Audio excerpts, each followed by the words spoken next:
Le principal problème face au rejet est que nous avons tendance à chercher des réponses à l'extérieur. Qu'ai-je mal fait? Qu'est-ce qu'il ou elle ne voit pas en moi? Qu'a-t-il ou elle de plus que moi? Mais, comme le souligne Rolando, cela ne fait que t'emmener dans un cercle vicieux de comparaison et d'autocritique. À la place, la première chose à faire est de t'arrêter et de te demander « Si je m'aimais véritablement et profondément, est-ce que cela me permettrait de ressentir cela ?»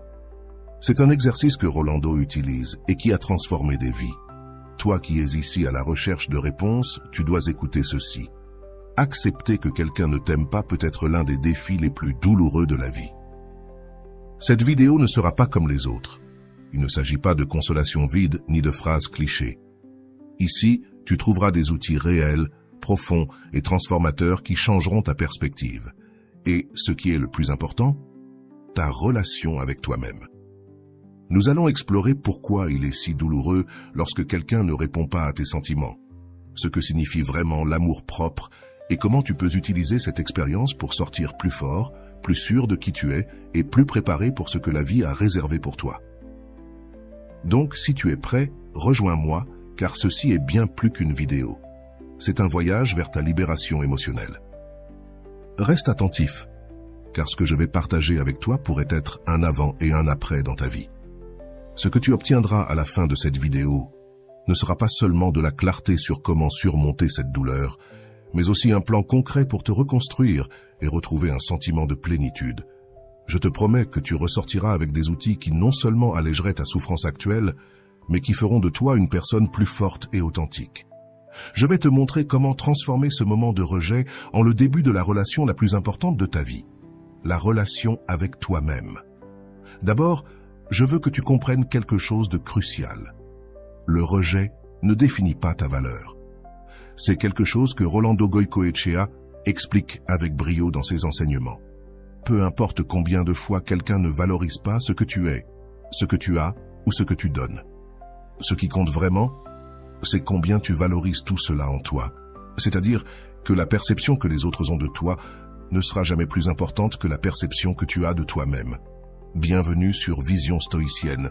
C'est toujours un plaisir de me connecter avec vous, en partageant des idées profondes issues du vaste monde. N'oubliez pas de cliquer sur j'aime, de partager cette vidéo avec vos proches, de vous abonner à notre chaîne et d'activer la cloche de notification pour rester informé de nos contenus les plus récents.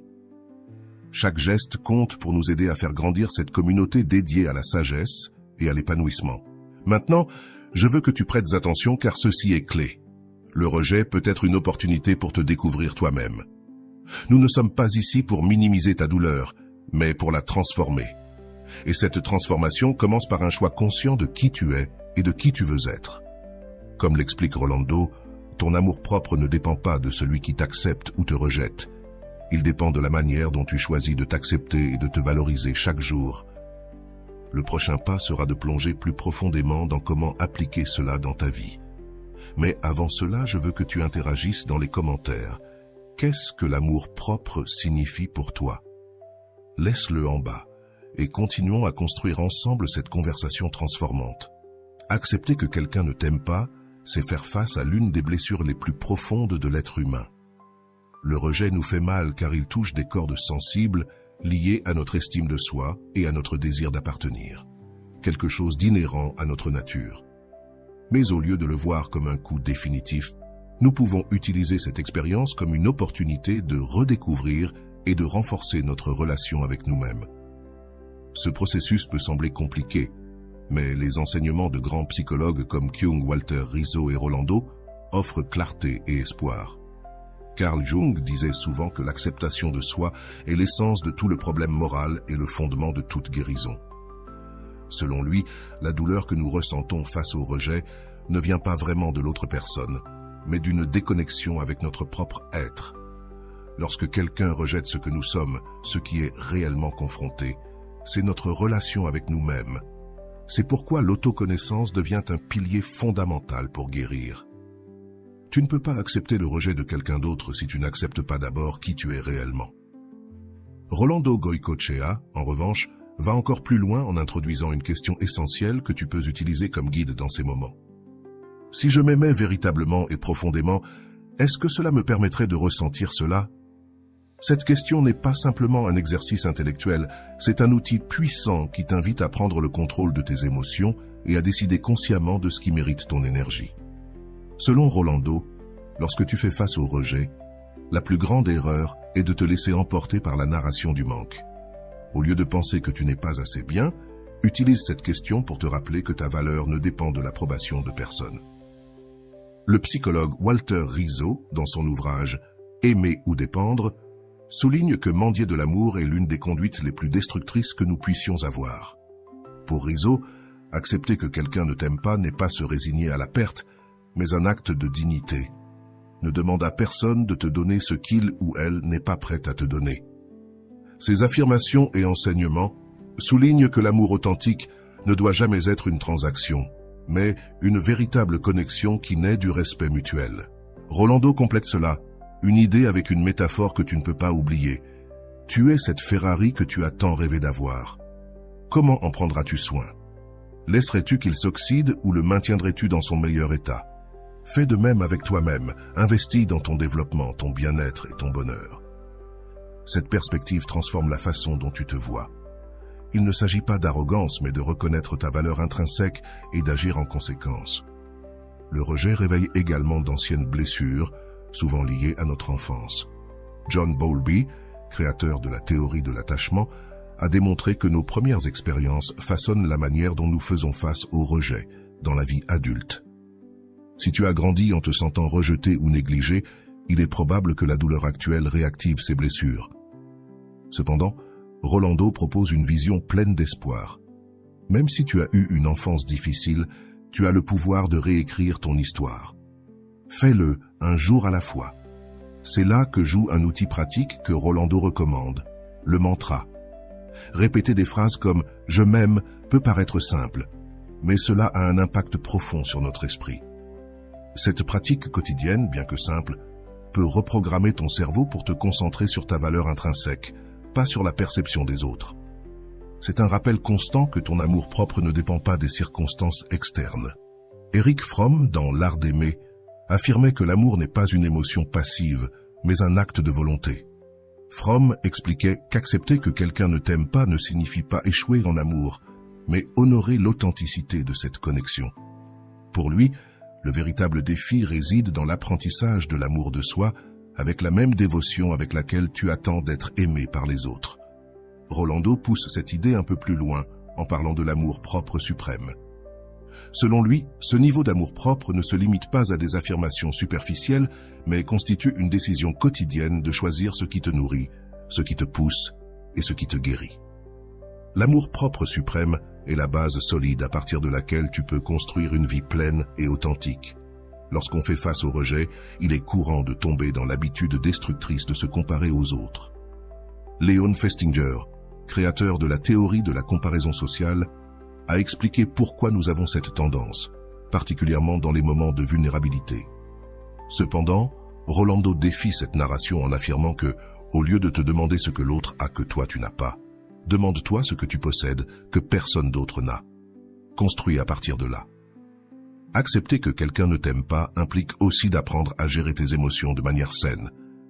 Rolando insiste sur l'importance de t'entourer de personnes qui t'encouragent et te nourrissent. Tout comme une Ferrari nécessite un entretien constant, tu dois nourrir ton esprit et ton cœur avec des choses qui te fortifient. Cela inclut chercher des mentors, des thérapeutes ou des amis qui t'aident à sortir de ta zone de confort. Le rejet peut être un appel à prêter attention aux domaines de ta vie que tu as négligés. D'après Rolando, chaque expérience douloureuse est une opportunité de grandir. Le rejet ne définit pas qui tu es, il définit où tu dois travailler pour te renforcer. Au fur et à mesure que nous intégrons ces idées, il est important de se rappeler que le rejet n'est pas la fin de l'histoire, mais le début d'un nouveau chapitre. Lorsque quelqu'un ne t'aime pas, ce qui se passe réellement, c'est que le chemin se libère pour quelque chose de mieux. Mais pour y arriver, tu dois d'abord te réconcilier avec toi-même. À la fin de la journée, accepter que quelqu'un ne t'aime pas est un acte d'amour envers toi-même. C'est reconnaître que ta valeur ne dépend pas de l'approbation de quiconque et que tu as le pouvoir de créer une vie pleine de sens et de but. Quelle partie de ces réflexions t'a le plus marqué?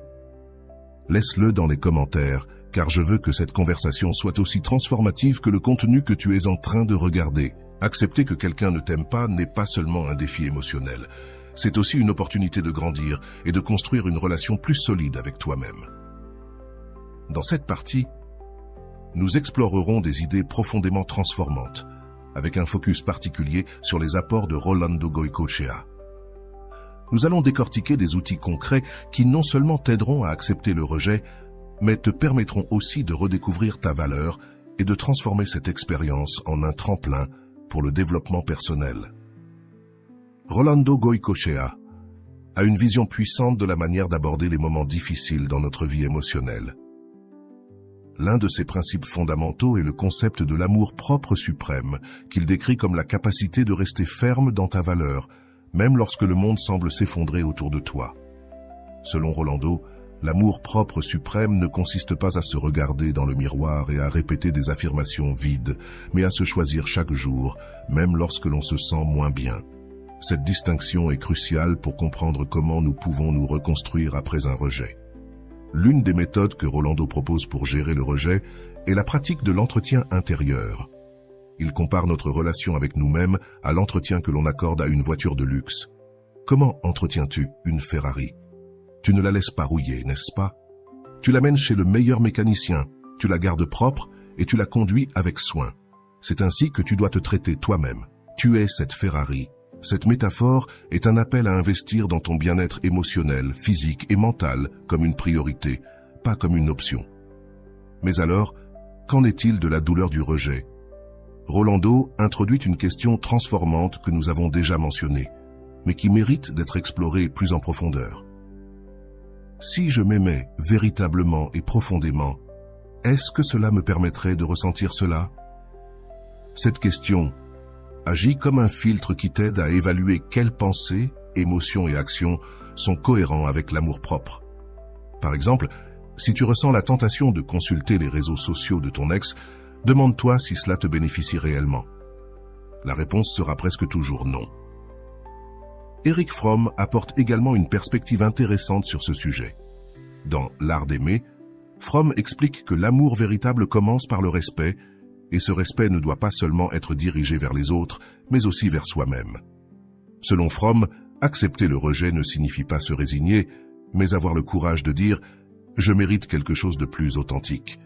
Rolando complète cette idée en disant « ce n'est pas ton travail de convaincre quelqu'un de te valoriser, ton travail est de te valoriser toi-même à un tel point que tu n'aies pas besoin de cette validation extérieure ». En plus de ces apports, Rolando propose un exercice qui a transformé des vies. Le mantra « je m'aime moi-même ». Bien que simple, cet exercice a un impact puissant lorsqu'il est pratiqué de manière constante. La répétition de cette phrase, explique Rolando, agit comme un rappel quotidien que ton amour-propre ne dépend pas des circonstances extérieures. Tu peux être dans le pire moment de ta vie, mais si tu choisis de te répéter « je m'aime moi-même », tu feras un pas vers ta guérison. Lorsque nous faisons face au rejet, il est courant que nos insécurités refassent surface. C'est ici que la théorie de l'attachement de John Bowlby entre en jeu. Bowlby a expliqué que nos expériences de l'enfance façonnent notre façon de nous relier aux autres à l'âge adulte. Si tu as grandi en te sentant rejeté, il est probable que le rejet actuel te fasse plus mal. Mais Rolando nous rappelle que nous ne sommes pas prisonniers de notre passé. Même si tu as eu une enfance difficile, tu as le pouvoir de réécrire ton histoire. Fais-le un jour à la fois, dit-il. Le rejet nous oblige aussi à confronter nos croyances sur l'amour et l'estime de soi. Walter Rizzo suggère que mendier de l'amour est l'une des conduites les plus destructrices que l'on puisse adopter. Mais comme l'explique Rolando, cela ne signifie pas qu'on ne puisse pas ressentir de la douleur ou de la tristesse. Ressentir de la douleur est humain, mais l'amour-propre est ce qui te permet de transformer cette douleur en quelque chose qui te fortifie. En ces moments-là, il est aussi crucial de s'entourer de personnes qui t'encouragent. Rolando insiste sur l'importance de construire un réseau de soutien qui te rappelle ta valeur, même lorsque tu ne la vois pas. Entoure-toi de personnes qui te voient comme la Ferrari que tu es, et non comme une voiture ordinaire, suggère-t-il. Enfin, Rolando introduit l'idée du document, un outil avancé qui consiste à écrire qui tu choisis d'être et à le lire tous les jours comme un rappel de ta grandeur. Tu ne peux pas aimer ce que tu ne connais pas, et le document est une manière de mieux te connaître. Il explique que cet exercice renforce non seulement ton estime de soi, mais te donne également un but clair pour travailler vers une meilleure version de toi-même. Accepter que quelqu'un ne t'aime pas est un acte de courage, mais c'est aussi une opportunité de te redécouvrir.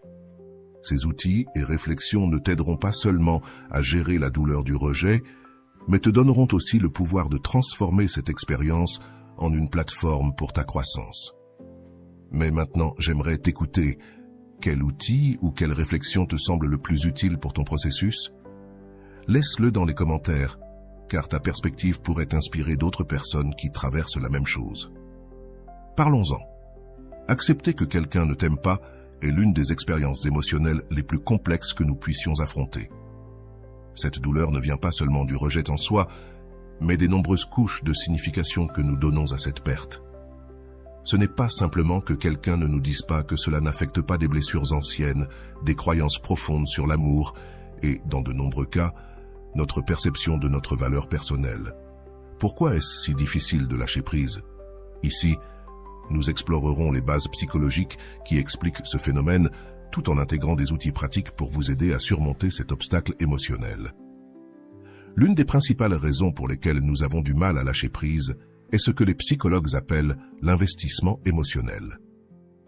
Cette théorie, basée sur le principe de la cohérence cognitive de Leon Festinger, soutient que lorsque nous investissons du temps, des émotions et des ressources dans une relation, notre cerveau cherche à justifier cet effort. Lâcher prise impliquerait d'accepter que nos attentes n'ont pas été satisfaites, ce qui génère une dissonance émotionnelle difficile à traiter. En d'autres termes, plus vous avez consacré de temps et d'énergie à quelqu'un, plus il sera difficile d'accepter que cette relation n'a pas fonctionné. Rolando Goycochea complète cette idée en expliquant que l'attachement que nous ressentons n'est pas nécessairement envers la personne, mais envers le récit que nous avons créé à son sujet. Ce qui fait mal, ce n'est pas que quelqu'un ne vous aime pas, mais l'avenir que vous aviez imaginé à ses côtés. Lâcher prise fait mal parce qu'en le faisant, vous laissez aussi partir cet avenir imaginé.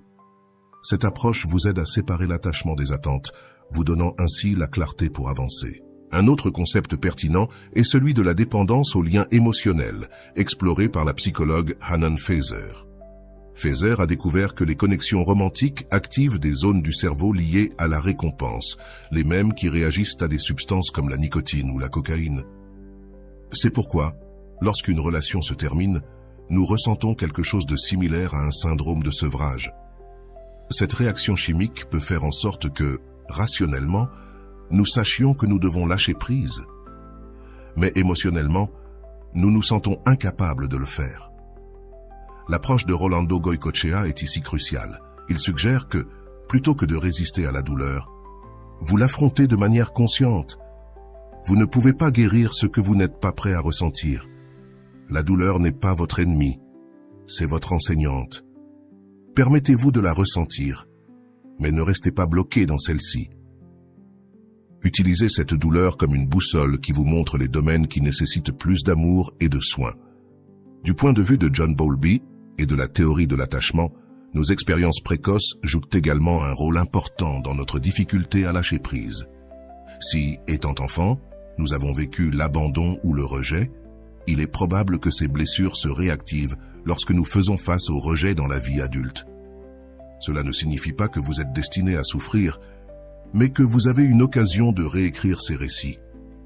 Bowlby affirmait que l'attachement sécurisé se développe lorsque nous apprenons à avoir confiance en nous-mêmes et en notre capacité à guérir. Rolando élargit cette idée en introduisant la notion de maternité émotionnelle. Selon lui, si vous n'avez pas reçu l'amour dont vous aviez besoin dans votre enfance, c'est maintenant à vous de vous donner cet amour. Vous êtes l'adulte qui peut réparer les blessures de l'enfant que vous étiez. Cette approche vous donne le pouvoir d'arrêter de chercher chez les autres ce que vous pouvez construire en vous-même. Le psychanalyste Jacques Lacan propose également une perspective intéressante. Lacan croyait que, dans les relations, nous ne tombons souvent pas amoureux de la personne réelle, mais de l'image que nous projetons sur elle. Cela signifie que lâcher prise n'implique pas seulement de laisser partir la personne, mais aussi de confronter nos propres illusions. Rolando l'explique de manière pratique. Le rejet n'est pas un jugement sur votre valeur. C'est une occasion de voir la personne telle qu'elle est et en même temps, de vous voir vous-même avec plus de clarté.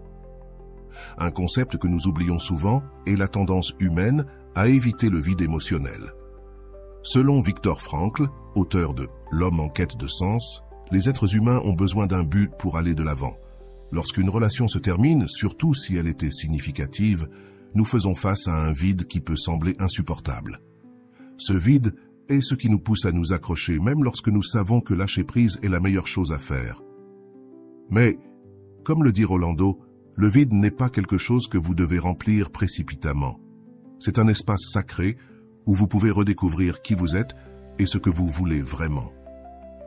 D'un point de vue neuroscientifique, il est également important de mentionner le rôle des hormones, telles que l'ocytocine et la dopamine. Ces substances, libérées lors des moments de connexion romantique, créent un lien chimique qui ne disparaît pas immédiatement après une rupture. Cela explique pourquoi, même lorsque nous savons rationnellement que quelqu'un ne nous aime pas, nous continuons à ressentir un attachement émotionnel. C'est là que Rolando introduit la pratique du mantra comme un outil pour reprogrammer ton cerveau. En répétant des phrases comme « je m'aime », tu crées de nouvelles connexions neuronales qui renforcent ton sens de la valeur personnelle. Ton cerveau ne sait pas faire la différence entre ce que tu imagines et ce que tu vis. Si tu te répètes assez souvent que tu t'aimes, tu commenceras éventuellement à le ressentir. J'espère que tu apprécies ce contenu, mais j'ai un message très important à te transmettre. Si le contenu que je t'ai partagé t'a aidé, t'a inspiré ou t'a offert un moment spécial, tu peux me soutenir en laissant un super merci. C'est une façon de contribuer à la croissance de cette chaîne, m'aidant ainsi à continuer de créer du contenu de valeur pour toi et pour tout le monde. Prêt? Continuez de profiter de cette vidéo. Dans une petite ville entourée de montagnes, vivait Sofia, une femme qui avait toujours cru que le véritable amour était la réponse à toutes les questions. Elle avait aimé profondément, sans réserve, donnant chaque partie de son être à ceux qui étaient passés dans sa vie. Cependant, un jour, cet amour n'a pas été réciproque. La personne qu'elle avait le plus aimée, Andrés, lui a avoué qu'il ne l'aimait plus. Il n'y a pas eu de cris ni de reproches, juste une douleur sourde qui s'est installée dans sa poitrine, comme si l'air était devenu trop lourd pour respirer. Dans les jours qui ont suivi, Sofia a tenté de comprendre ce qui avait mal tourné. Elle s'enfermait dans sa chambre, repassant chaque conversation, chaque moment passé ensemble, cherchant des réponses dans un puzzle qui semblait sans solution. Ce fut pendant l'un de ces jours sombres que sa meilleure amie, Clara, lui envoya un texte de Fernanda Luján qui disait « On m'a appris à mettre mon cœur dans tout ce que je fais et à faire tout avec amour. C'est pourquoi j'essaie toujours d'être disponible pour un câlin, un café ou une conversation, et surtout pour celui qui en a le plus besoin. Je fais partie de ces personnes qui donnent tout, peu importe ce qui pourrait arriver ou blesser, et tu peux toujours compter sur mon amitié. Si tu te fatigues de moi ou si tu veux partir, je serai toujours là, en attendant toi. » En lisant ces mots, Sofia ressentit un nœud dans la gorge. C'était comme si Fernanda la décrivait, elle, cette femme qui avait toujours été là pour tout le monde, même lorsqu'il ne restait plus rien pour elle-même. Elle continua à lire et arriva à la partie où il était écrit « J'ai été cette personne qui avait peur de la solitude et de l'obscurité, qui dans les nuits les plus froides et solitaires, pleurait sans s'arrêter et se disait simplement « Pourquoi moi ?» Sofia laissa tomber son téléphone et commença à pleurer. Ces mots étaient son miroir, sa vérité la plus douloureuse. Pendant des semaines, elle avait eu l'impression que le monde s'éteignait autour d'elle. Elle avait peur de la solitude, peur de s'accepter sans Andrés, mais dans ces lignes, il y avait quelque chose d'autre, une promesse de lumière au bout du tunnel. Avec le texte de Fernanda résonnant dans son esprit, Sofia prit une décision. Elle ne pouvait plus fuir sa douleur. Elle s'assit devant son ordinateur et chercha des vidéos et des ressources qui pouvaient l'aider à comprendre ce qu'elle vivait. C'est ainsi qu'elle trouva une conférence de Rolando Goycochea où il disait « L'amour propre, ce n'est pas se regarder dans le miroir et se dire qu'on s'aime, c'est se choisir soi-même chaque jour, même lorsque ça fait mal. C'est accepter que certaines personnes ne font pas partie de notre destin, mais que tu seras toujours une partie de toi. » Pour la première fois depuis des semaines, Sofia sentit une étincelle d'espoir. Elle commença à suivre les outils que Rolando proposait dans sa vidéo. Elle écrivit un document sur la personne qu'elle voulait être. « Je suis une femme forte, aimante et résiliente. Je suis quelqu'un qui mérite d'être aimé, mais qui s'aime aussi suffisamment pour ne pas avoir besoin que les autres le confirment. Jour après jour, elle répétait le mantra que Rolando suggérait « Je m'aime ». Au début, les mots semblèrent vides. Mais avec le temps, les choses commencèrent à prendre forme. Chaque matin, devant le miroir, elle se disait « Aujourd'hui, je choisis de m'aimer. Aujourd'hui, je choisis d'avancer. » Sofia trouva également du réconfort dans un autre passage du texte de Fernanda Luján. Je ne sais pas, peut-être qu'il s'agit simplement d'apprendre à être heureux avec ce que nous avons maintenant, cet amour, ce travail, ce rêve. Et pendant ce temps, il ne nous reste plus qu'à profiter du joli voyage qui commence à peine. Ces mots lui rappelaient qu'elle n'avait pas besoin d'avoir toutes les réponses immédiatement. Elle apprit à savourer les petits détails. L'odeur du café le matin, la brise fraîche des montagnes, les messages inattendus de ses amis. Peu à peu, la douleur commença à se transformer en gratitude, non parce que Andrés était parti, mais parce que son départ l'avait menée vers un endroit qu'elle n'avait jamais imaginé, celui de se retrouver avec elle-même. Des mois plus tard, alors qu'elle se promenait dans le parc, elle trouva un petit carnet dans lequel elle avait écrit ses objectifs des années auparavant. Une des phrases disait « Je veux être heureuse », et à cet instant, elle se rendit compte de quelque chose d'important. Elle l'était déjà, non parce que quelqu'un l'aimait, mais parce qu'elle avait appris à s'aimer elle-même. Lorsque Andrés la vit, quelque temps après, il remarqua quelque chose de différent chez elle. Son sourire était plus lumineux, sa présence plus assurée. Il lui dit « Tu as changé, tu es plus heureuse. » Sofia sourit et répondit « Je le suis. » Et pour la première fois, cela n'avait rien à voir avec toi. Le voyage de Sofia ne se termina pas là, mais elle avait appris la leçon la plus importante de toutes. Lâcher prise n'est pas la fin, c'est le début de quelque chose de plus grand. Et comme le disait Fernanda Luján, pendant ce temps, il ne nous reste plus qu'à profiter du joli voyage qui commence à peine. Sofia rentra chez elle ce soir-là, encore avec les paroles d'Andrés résonnant dans sa tête. « Tu as changé, tu es plus heureuse. » Cette phrase, bien que simple, était la preuve de sa croissance. Mais elle ne se laissa pas emporter par la nostalgie. Elle savait que regarder en arrière avec trop d'intensité pouvait être un faux pas. Au contraire, elle décida de se concentrer sur ce qui comptait vraiment. Le présent. Pendant qu'elle préparait un thé, elle sortit du meuble le carnet dans lequel elle avait commencé à écrire ses réflexions et objectifs. Elle avait lu dans une autre vidéo de Rolando Goicoechea que l'écriture était un moyen puissant de matérialiser ses émotions, de leur donner une structure. Quand tu écris, tu ne te contentes pas de guérir, tu te construis aussi, disait Rolando. En ouvrant le carnet, elle s'arrêta sur l'une des premières pages où elle avait écrit une phrase qui l'avait accompagnée tout au long de son processus. « Si je m'aimais véritablement et profondément, je permettrais à cette douleur de définir ma vie. » Elle se souvint de la première fois qu'elle avait écrit ces mots. L'encre était coulée sous les larmes qu'elle avait versées en tentant de répondre honnêtement. Aujourd'hui, en les relisant, elle ressentit de la fierté. Elle avait fait du chemin. Ce soir-là, Sofia décida d'écrire une lettre, non pas à Andrés, mais à elle-même.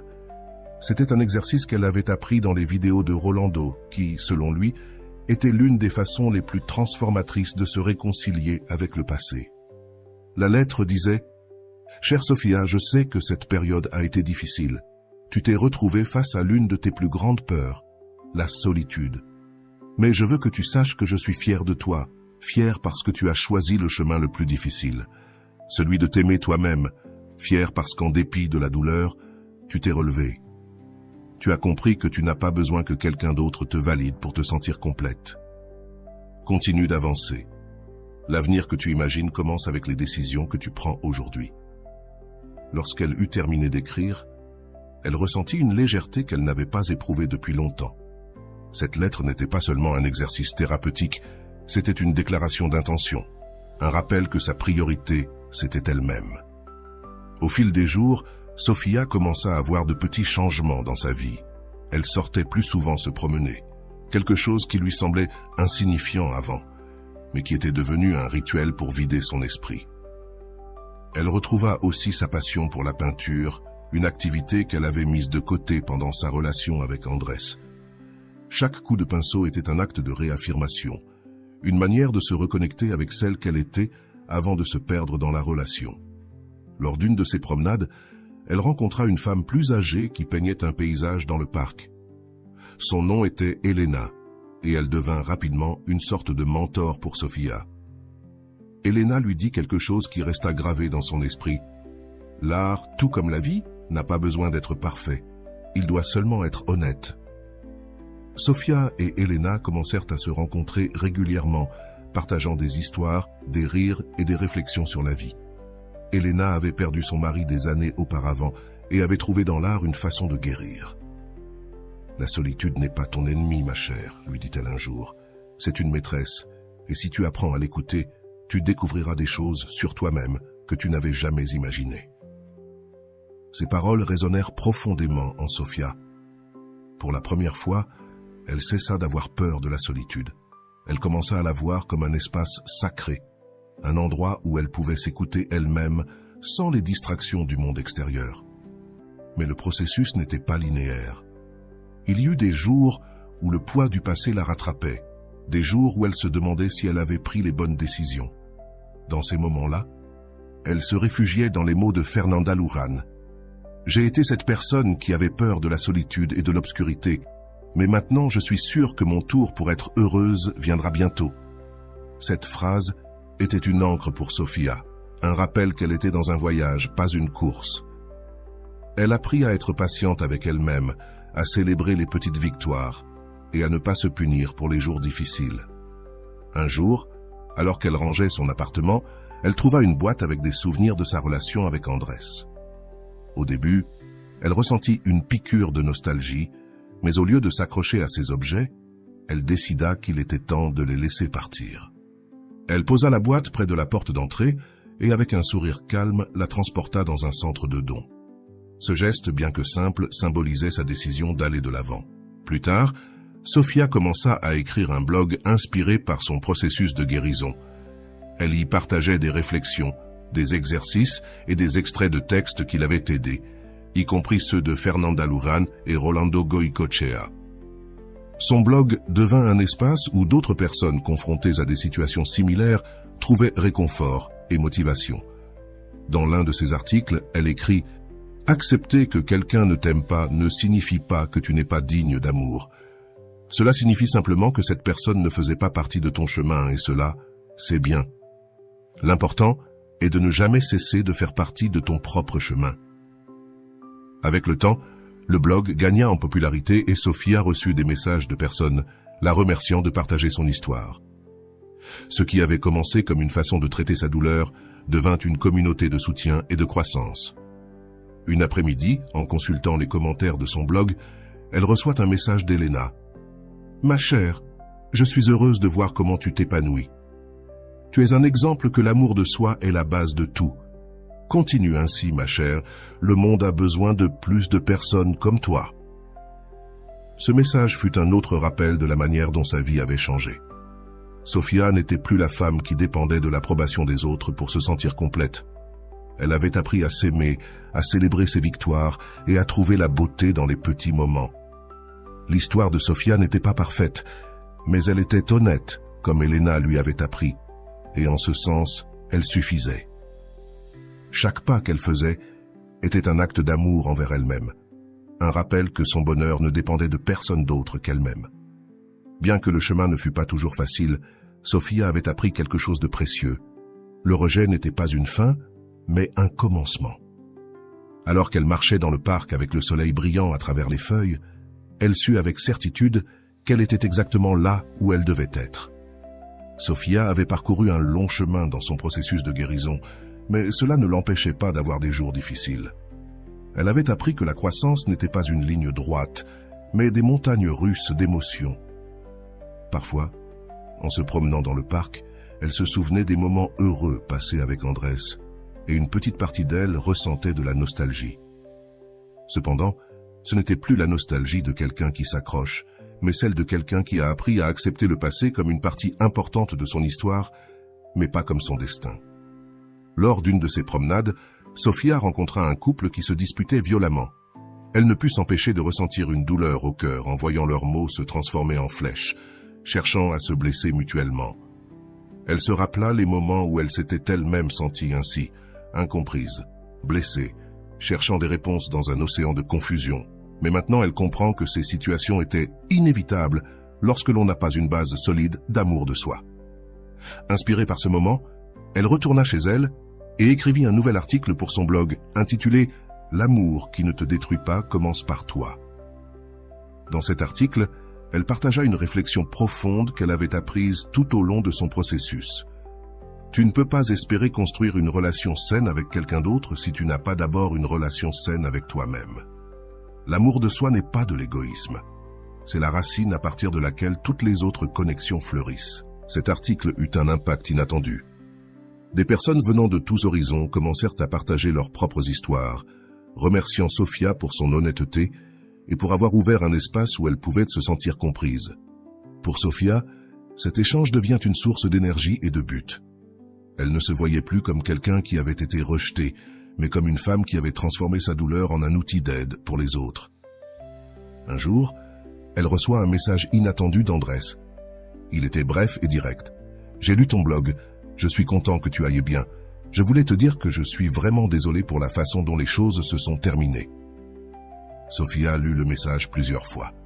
Elle ne ressentit ni colère ni tristesse, seulement de la gratitude. Elle répondit avec sincérité « Merci pour tes mots. Tout ce qui s'est passé m'a aidé à grandir, et c'est pour ça que je suis reconnaissante. » Ce fut la clôture dont elle avait besoin, pas pour lui, mais pour elle-même.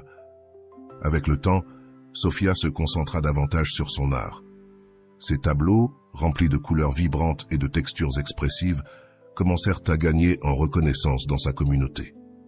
Elle organisa une exposition intitulée « Renaître », où chaque œuvre représentait une étape de son processus de guérison. Lors du vernissage, de nombreuses personnes s'approchèrent d'elle pour la remercier d'avoir capturé à travers l'art des émotions qu'elles avaient aussi ressenties, mais ne savaient comment exprimer. Parmi les invités se trouvait Elena, sa mentor, qui ne put s'empêcher d'être émue en voyant Sophia entourée d'admirateurs. « Je savais que tu ferais quelque chose de grand avec ta douleur », lui dit-elle en l'embrassant. Sophia sourit et répondit « C'est toi qui m'as appris que la solitude n'est pas l'ennemi. Merci d'avoir cru en moi. » Quelques mois plus tard, Sophia reçut une invitation pour donner une conférence sur son expérience lors d'une conférence sur le bien-être émotionnel. Bien qu'au début elle se soit sentie intimidée, elle se souvint des paroles de Rolando Goycochea. « La peur n'est pas un signe que tu n'es pas prêt, c'est un signe que tu es en train de grandir. » Elle décida d'accepter le défi. Lors de la conférence, Sophia partagea son histoire avec une sincérité qui toucha les cœurs de tous les présents. Elle avait préparé un discours, mais à la fin, elle parla avec son cœur, faisant confiance à ses mots pour trouver leur chemin. Elle clôtura sa conférence par une phrase qui résumait tout ce qu'elle avait appris. « Accepter que quelqu'un ne t'aime pas n'est pas la fin. C'est le début d'une relation plus profonde avec toi-même. Et cette relation, croyez-moi, est la plus importante que vous aurez dans votre vie. » Les applaudissements furent écrasants, mais ce qui toucha le plus Sophia, ce furent les personnes qui vinrent la remercier après la conférence. Une jeune fille nommée Camila lui avoua qu'elle traversait une situation similaire et qu'écouter Sophia lui avait redonné espoir. « Merci de m'avoir rappelé que je ne suis pas seule », dit Camila les yeux pleins de larmes. Cette nuit-là, en rentrant chez elle, Sophia se rendit compte de quelque chose d'important. Toute la douleur qu'elle avait ressentie, chaque larme qu'elle avait versée, en valait la peine. Non pas parce qu'elle avait trouvé une nouvelle relation ou un nouvel amour, mais parce qu'elle avait trouvé quelque chose de bien plus précieux, elle-même. Avec le temps, Sophia continua de construire la vie qu'elle avait toujours voulu. Elle publia un livre inspiré de son blog intitulé « L'art de lâcher prise », qui devint un succès inattendu. À travers ces mots, elle toucha des milliers de personnes cherchant du réconfort et des conseils pour leur propre processus de guérison. Mais Sophia ne s'arrêta pas là. Elle ouvrit un petit studio d'art où elle donnait des ateliers, non seulement de peinture, mais aussi de développement personnel. Son objectif était clair, aider les autres à transformer leurs moments les plus sombres en quelque chose de beau. Chaque cours était rempli de personnes qui, comme elle, cherchaient un nouveau départ. Lors d'un de ces ateliers, elle rencontra quelqu'un de spécial. Il ne s'agissait pas d'une rencontre romantique immédiate, mais d'une connexion sincère basée sur le respect et l'admiration mutuelle. Au fil des mois, cette relation a fleuri de manière organique, sans les pressions ni les insécurités qui avaient autrefois marqué sa vie amoureuse. Pour la première fois, Sofia a expérimenté un amour qui ne nécessitait pas de sacrifice, mais qui célébrait son individualité. Un jour, alors qu'elle marchait dans le parc avec cette nouvelle personne, Sofia s'arrêta pour admirer le coucher du soleil. Elle se souvint des paroles de Fernanda Luján. Peut-être qu'il s'agit simplement d'apprendre à être heureux avec ce que nous avons maintenant. Et à cet instant, elle sut qu'elle l'avait réussi. Oui, aimer, non pas depuis le manque, mais depuis la plénitude. Elle avait appris que lâcher prise n'est pas perdre, mais libérer.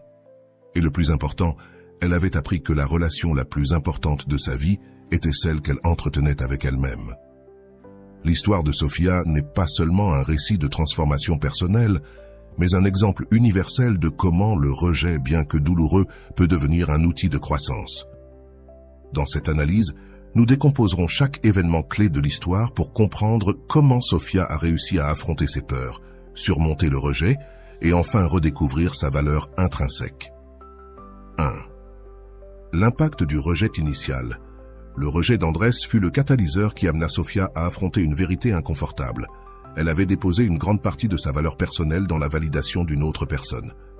C'est quelque chose que beaucoup de personnes vivent dans les relations amoureuses, comme le souligne Rolando Boquea. Lorsque tu bases ton estime de toi sur des facteurs externes, comme l'acceptation de quelqu'un d'autre, tu construis sur un terrain instable. À ce moment-là, Sofia ne faisait pas seulement face à la perte d'André, mais aussi à la confrontation avec ses propres insécurités. La réaction initiale de Sofia, s'isoler, chercher des réponses dans le passé et pleurer, fut naturelle et humaine. Ici, nous pouvons observer comment la théorie de l'attachement de BBI entre en jeu. Les blessures du passé influencent la façon dont nous gérons le rejet dans le présent. Sofia avait l'impression non seulement d'avoir perdu Andrés, mais aussi une partie d'elle-même. Deuxième, l'intervention de paroles inspirantes. Le texte de Fernanda Luján fut un moment crucial dans la narration. Ce message, chargé d'empathie et de réflexion, offrit à Sofia une perspective différente. Peut-être qu'il s'agit simplement d'apprendre à être heureux avec ce que nous avons maintenant. Ces paroles sèment la graine d'une pensée. Il n'est pas nécessaire d'avoir toutes les réponses immédiatement. L'important est d'apprendre à apprécier le processus. L'impact de ce texte ne réside pas seulement dans son message, mais dans la façon dont Sofia l'utilisa comme point de départ pour chercher davantage de ressources. Cela démontre que même de petits actes, comme partager des mots d'encouragement, peuvent avoir un effet transformateur dans la vie de quelqu'un. Troisième, les outils pratiques de Rolando Goycochea. L'utilisation des outils de Rolando marqua un changement dans la façon dont Sofia aborda son processus de guérison. Son mantra « Je m'aime moi-même » et l'exercice du document donnèrent une structure à sa croissance. Ces pratiques, bien que simples en apparence, sont profondément efficaces car elles lui permirent de reprogrammer son esprit et de se concentrer sur sa propre valeur. Le mantra ne fut pas seulement une affirmation positive, mais un acte de résistance face au doute et à la douleur. Comme l'explique Rolando, quand tu répètes quelque chose avec intention et constance, tu entraînes ton esprit à l'accepter comme une nouvelle réalité. Cette approche pratique fut essentielle pour que Sofia cesse de dépendre émotionnellement d'Andrés et commence à construire une relation plus solide avec elle-même. Quatrième, l'influence des mentors et des connexions humaines. Elena, la peintre que Sofia rencontra dans le parc, joua un rôle crucial dans son voyage. Sa sagesse et son expérience n'offrirent pas seulement du réconfort, mais aussi de l'inspiration. Elena lui enseigne que la solitude n'est pas un ennemi, mais une opportunité de se reconnecter avec soi-même. Ce message résonne avec l'idée que les relations humaines, même celles qui ne sont pas romantiques, peuvent être profondément guérissantes. La décision de Sofia de s'ouvrir à de nouvelles connexions démontre sa croissance émotionnelle. Elle passa de la peur de la solitude à la recherche de soutien auprès des autres, non pas par besoin, mais par authenticité. Ce changement reflète la façon dont l'amour-propre transforme la manière dont nous nous relationnons au monde. Cinquième, la création et l'impact du blog, Le blog de Sophia est un exemple parfait de la manière de transformer la douleur en but. En partageant son histoire, elle ne se contenta pas de guérir, mais aida aussi d'autres personnes à trouver de l'espoir dans leur propre processus. Cela souligne une vérité fondamentale. Il est important que lorsque nous osons être vulnérables, nous puissions créer des connexions plus significatives avec les autres. D'un point de vue psychologique, cet acte de partage renforce également son estime de soi. Chaque message de gratitude qu'elle recevait était un rappel que son histoire avait de la valeur, ce qui renforçait sa nouvelle narration personnelle. Elle n'était pas quelqu'un qui avait été rejeté, mais quelqu'un qui avait transformé sa vie. La conclusion avec Andrés. Le message d'Andrés a été un point tournant intéressant. Bien que pour beaucoup cela aurait pu être une opportunité de rechercher une réconciliation, Sophia l'a utilisé comme un moment de clôture. Sa réponse, pleine de gratitude et de maturité, montrait combien elle avait grandi. Elle ne recherchait ni validation ni confirmation de ses progrès. Elle a simplement accepté le message comme une opportunité de réaffirmer que son bonheur ne dépendait pas de lui. La consolidation de son nouveau but, l'exposition artistique, l'atelier et la conférence étaient des symboles de sa renaissance.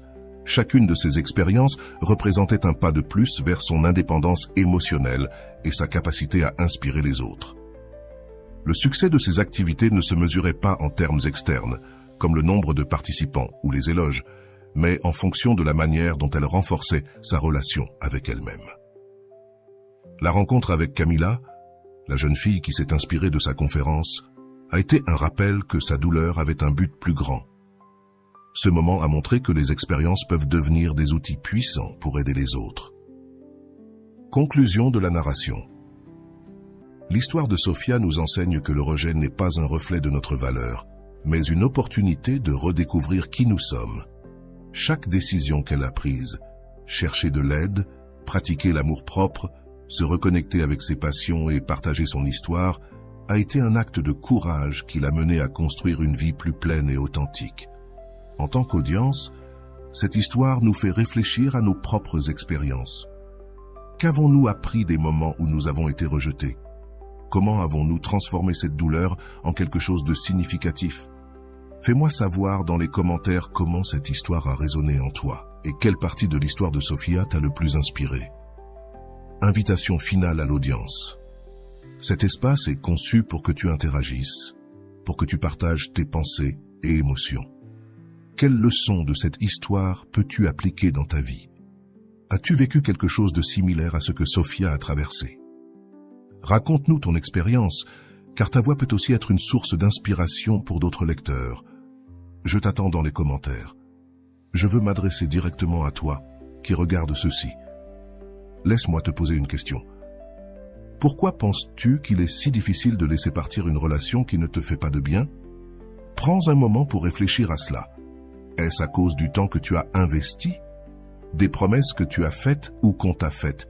De la peur de te retrouver seul? Réfléchis avec moi, car ces réponses pourraient ouvrir une porte que tu n'avais pas envisagée. Maintenant, j'aimerais te poser une autre question. Si cette relation te fait plus de mal qu'elle ne te procure de bonheur, pourquoi t'y accroches-tu encore? Et je ne te le demande pas par jugement, mais par curiosité. Peut-être que la réponse réside dans la peur, dans l'insécurité, ou comme nous l'avons mentionné précédemment, dans cette narration que nous construisons sur ce que cela aurait dû être. Mais attention, car ce que je vais te dire pourrait tout changer. Et si le problème n'était pas de lâcher cette personne, mais de lâcher l'idée que cette relation définit ta valeur. Imagine un instant que quelqu'un d'autre te raconte sa situation. Pense à un ami ou une amie qui te dirait « Je reste dans cette relation parce que je ne veux pas être seul ». Que lui dirais-tu? Lui dirais-tu que cela vaut la peine de sacrifier sa paix mentale juste pour éviter la solitude? Maintenant, donne-toi toi-même ce conseil. Pourquoi mériterais-tu quelque chose de différent? Quand tu te parles à toi-même, es-tu aussi bienveillant que tu le serais avec ton meilleur ami? Si la réponse est non, alors c'est là que le travail commence. Et voici la prochaine question. Comment serait ta vie si tu pouvais te parler avec amour, respect et empathie?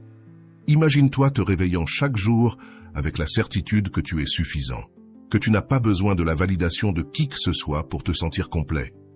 Cet exercice que nous faisons maintenant en réfléchissant ensemble fait partie de la méthode socratique. Je t'invite à continuer à explorer ces questions. Que gagnes-tu en t'accrochant à quelque chose qui te fait mal? Et qu'est-ce que tu pourrais gagner si tu choisis de lâcher prise?